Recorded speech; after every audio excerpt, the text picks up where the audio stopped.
नमस्कार, आदाब। RTV news में आपका स्वागत है।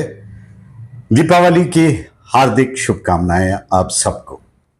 जहां एक तरफ त्योहार की गहमा गहमी है, वहीं महाराष्ट्र में सियासी पारा काफी गर्म है। उसकी वजह है क्योंकि नॉमिनेशन की प्रक्रिया खत्म हो चुकी है, लेकिन कुछ प्रमुख चेहरे हैं जिन्हें उनकी पार्टी की ओर से टिकट नहीं मिला, तो इंडिपेंडेंट अपनी उम्मीदवारी का दावा ठोक दिया और नॉमिनेशन फाइल कर दिया। हालांकि उन्हें मनाने की, समझाने की कोशिश की जा रही है, क्योंकि नॉमिनेशन वापस लेने की तारीख 4 नवंबर तक है।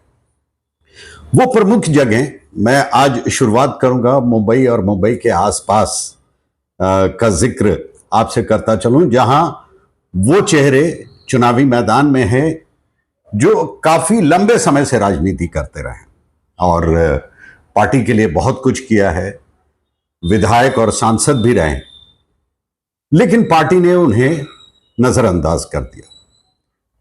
जैसा कि आपको पता है कि मुंबई में आमने सामने है महायुति और दूसरी तरफ है महाविकास अघाड़ी। अगर महायुति की बात करें तो उसमें बीजेपी है, शिवसेना शिंदे गुट, एनसीपी अजित पवार गुट, और एमवीए महाविकास अघाड़ी की अगर बात करें तो उसमें कांग्रेस है, शिवसेना उद्धव ठाकरे और एनसीपी शरद पवार गुट। चलिए सबसे पहले शुरुआत करते हैं बोरीवली कॉन्स्टिट्यूएंसी से। बोरीवली कॉन्स्टिट्यूएंसी में संजय उपाध्याय बीजेपी के उम्मीदवार हैं, संजय भोसले शिवसेना उद्धव ठाकरे गुट से। जाहिर सी बात है कि महायुति और महाविकास अघाड़ी से एक एक उम्मीदवार होंगे। गोपाल शेट्टी एक बड़ा नाम, 2 बार सांसद रह चुके हैं, विधायक रह चुके हैं, पार्षद रह चुके हैं, बीजेपी के बहुत ही पुराने नेता हैं। उन्हें नजरअंदाज कर दिया गया। हालांकि वो 2024 का जो लोकसभा चुनाव हुआ उस समय वो सांसद थे, लेकिन पीयूष गोयल साहब को वहां से चुनाव लड़ाया गया और वो चुनाव जीत भी गए। अब गोपाल शेट्टी साहब ने इंडिपेंडेंट अपनी उम्मीदवारी ठोक दी, यानी नामांकन कर दिया है। अगर उन्हें मनाया नहीं जा सका और वो मैदान में टिके रहे तो वो बीजेपी का यानी महायुति का खेल खराब कर सकते हैं। चलिए अब बात करते हैं अंधेरी ईस्ट की। अंधेरी ईस्ट से मुजी पटेल हैं जो कि शिवसेना शिंदे गुट से हैं, वहीं ऋतुजा लटके हैं शिवसेना से, वो भी हैं लेकिन वो उद्धव ठाकरे गुट से हैं। स्वीकृति शर्मा जिन्होंने हाल ही में शिवसेना शिंदे गुट ज्वाइन किया था और उन्हें उम्मीद थी और उम्मीद जगाई गई थी कि उनको टिकट मिलेगा उस क्षेत्र से। टिकट न मिलने पर उन्होंने आजाद उम्मीदवार के तौर पर नामांकन कर दिया। सुकीर्ति शर्मा जो है वो एक्स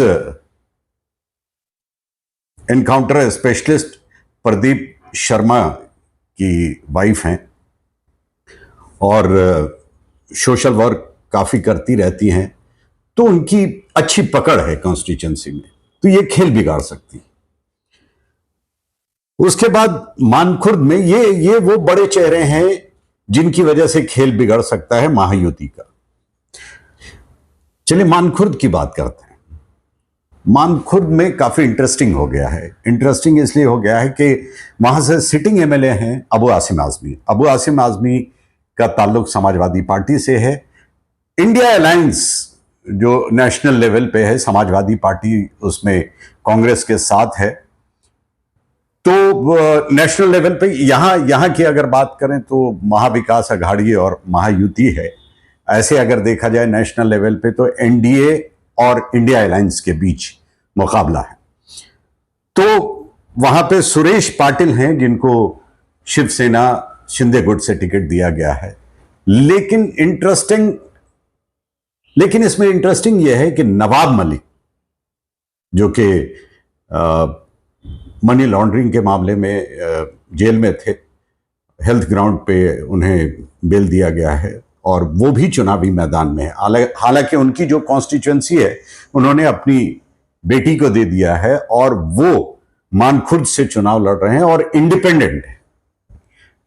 उनका ताल्लुक एनसीपी से है, राष्ट्रवादी कांग्रेस पार्टी से, अजीत पवार गुट के साथ हैं।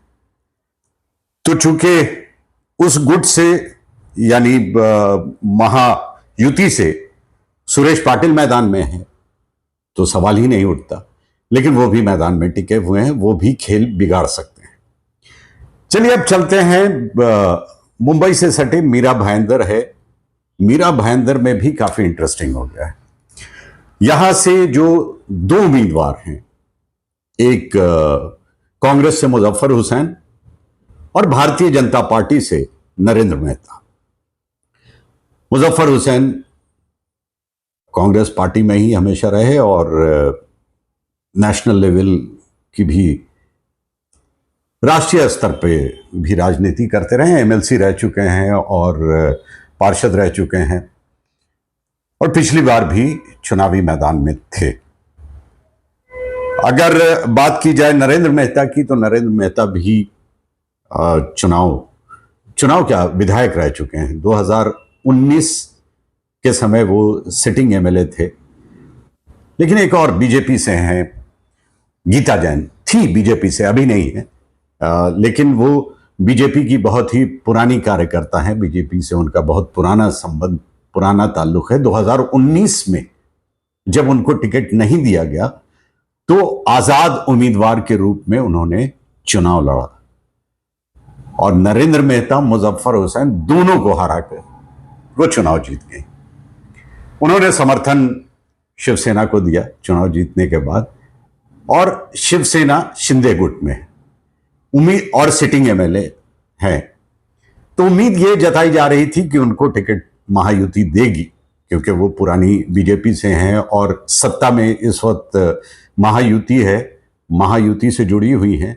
लेकिन भारतीय जनता पार्टी ने नरेंद्र मेहता को टिकट दिया, यानी महायुति से नरेंद्र मेहता मैदान में है। महाविकास आघाड़ी की तरफ से कांग्रेस के उम्मीदवार मुजफ्फर हुसैन हैं और गीता जैन ने एक बार फिर एज ए इंडिपेंडेंट नामांकन कर दिया है। तो मीरा भाईंदर का भी खेल कर सकती हैं ये गीता जैन, यानी महायुति को डेंट पहुंचा सकती है। चलिए आज के लिए इतना ही डिटेल। अगर महाराष्ट्र की तस्वीर जिस वक्त आपके सामने रखूंगा तब मैं बताऊंगा कि और वो कौन कौन से कैंडिडेट हैं जो मैदान में हैं। और चलिए, ये मुंबई और उसके आसपास की जो खबर है वो हमने आप तक पहुंचाई कि किस तरह की स्थिति और परिस्थितियां हैं, क्योंकि ये दोनों गठबंधन जो आमने सामने है, जो सत्ता में हैं अभी, महायुति और महाविकास आघाड़ी, जिनसे सत्ता छीनी गई या जिन्हें सत्ता से बाहर किया गया। देखते हैं इस बार सत्ता किसके पास जाती है। खैर, ये तो मुंबई की बात हुई, मुंबई के आसपास की बात हुई। और भी कई सारे कैंडिडेट हैं जो अपने अपने गठबंधन का खेल बिगाड़ सकते हैं आजाद उम्मीदवार के तौर पर। अभी के लिए बस इतना ही। इंतजार कीजिए अगली खबर के लिए। आदाब।